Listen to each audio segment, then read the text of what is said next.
Iran is back at the negotiating table in Islamabad this week. Pump prices already moved. And every time the Middle East lights up, the same question hits prepper inboxes. What happens when the grid follows? Today, the 5 solar generators actually worth your money in 2026, ranked from the under $300 starter to the system that runs your whole house. Welcome back to FlintReady. If this is your first time here, this channel exists for one reason: to help you get ready before the headlines force you to. Solar generators used to be a fringe gear category.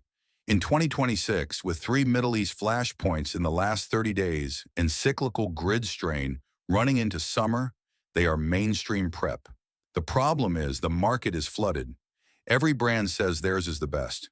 So I tested the specs, the real-world reviews, and the price per watt-hour math, and I'm going to give you the 5 that actually deliver in the 5 tiers most people will shop. 2 things changed this year that matter. First, the chemistry. The entire top tier finally moved from old lithium NMC batteries to LiFePO4. That sounds like a technical detail. It's not. LiFePO4 lasts 4,000 charge cycles compared to about 500 for the old chemistry. Same money, 8 times the life. If you bought a solar generator 3 years ago, the unit you can buy this year is a different animal. Second, recharge speed. The flagship units now hit a full recharge in under 1 hour from a wall outlet. Older units took 6. That changes how you think about generators in a real outage. You are no longer rationing, you are cycling. All right, the list. I'm going from entry to whole home, so listen for the tier that fits your situation.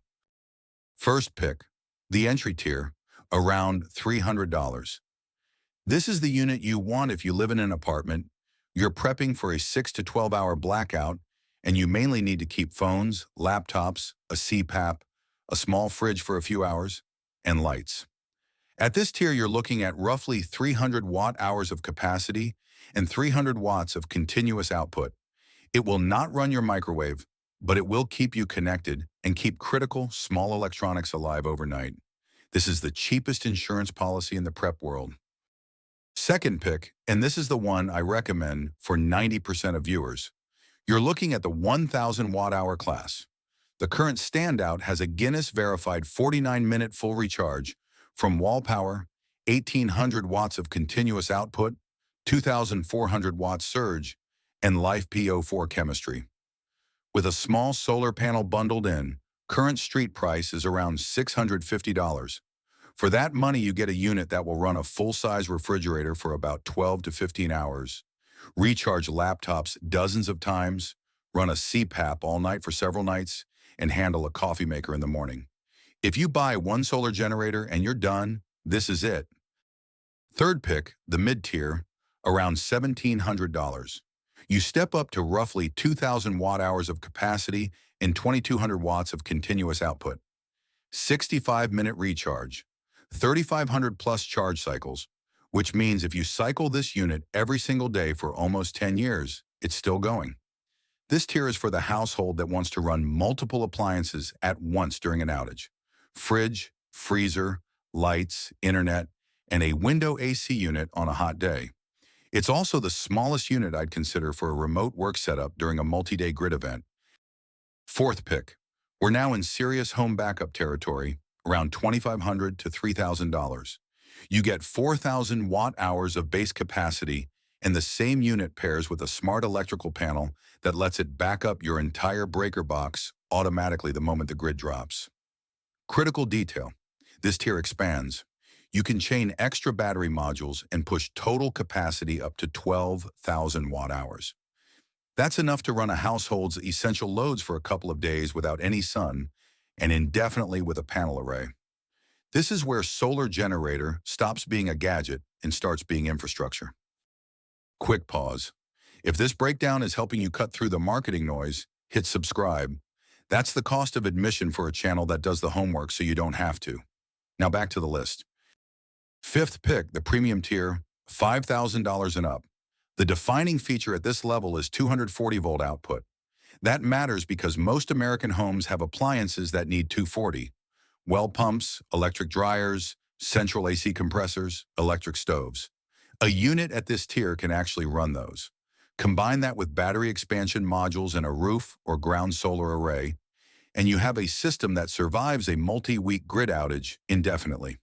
This is for the homestead, the rural property, or the prepper who wants the answer to, what if the grid never comes back this season to be, I'll be fine. Here's how I'd actually approach this if you're starting from zero today. If you're on a tight budget, start with Tier 1 this week. $300 is the price of one nice dinner out per month for a year. You get phone, light, and CPAP coverage immediately, and you've already crossed the line from unprepared to prepared. If you have $1,000 to deploy, skip Tier 1 and go straight to Tier 2. The value sweet spot is the single best dollar per watt-hour decision in this whole category, and it covers the majority of real-world outages a family will face in 2026.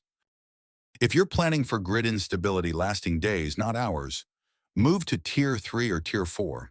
Plan to add a portable solar panel pair within 60 days of the unit purchase. Sun is free. Use it.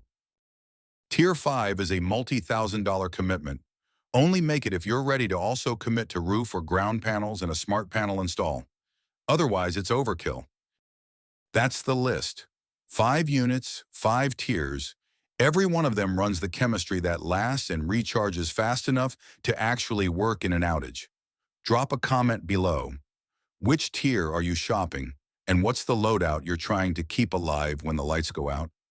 I read every comment, and the answers helped me build the next video. If this saved you a week of marketing soup research, hit subscribe and ring the bell, because the next time the grid news breaks, I'll be back with what to do about it. Stay ready.